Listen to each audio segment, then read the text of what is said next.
آقای نایک، من دکتر بیمارستان سوریکانپورم هستم و از شما تشکر می کنم به خاطر سخنرانی های زیبایتان و همچنین که گفتید قرآن کریم کتاب از جانب خداست.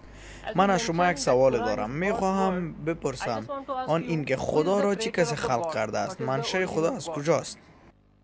این برادر سوال خوبی پرسیدند و آن این که اگر قرآن از جانب خداست چه کسی خالق خداست؟ این سوال جالب است. من اگر ازت بپرسم که دوستت جان بچه دار شده است، تو میدونی که فرزندش دختر است یا پسر؟ دوستت جان در بیمارستان بچه دار شده است. آیا تو میدونی که فرزندش دختر است یا پسر؟ خب بگو. نه، دختر یا پسر؟ من نمیدانم. ببخشید، من نمیدانم. خب بگو جوابت 50% درست است. بله، به احتمال 50% یا پسر است. خوب برادرم، آیا یک مرد بچه دار می شود؟ نه. خب به من بگو دختر است یا پسر؟ خب ممکن است که جان اسم یک زن باشد. من از شما پرسیدم که دوستت جان.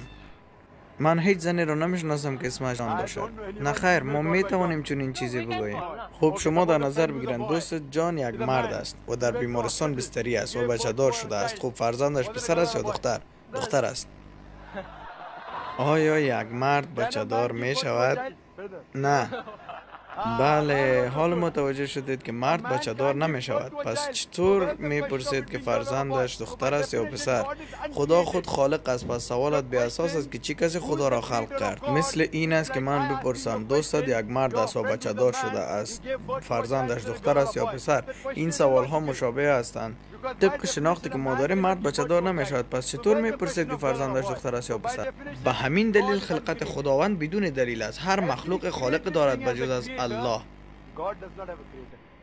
به همین دلیل من در بحثم با ملحدین هیچگاه نمیگویم که هر چیز خالق دارد، بلکه میگویم هر چیزی که خلق شده است خالق دارد. اما خدا مخلوق نیست. هر خدایی که خالق داشته باشد آن خدا نیست. به همین دلیل سوال به اساس است. امیدوارم پاسخت را گرفته باشی.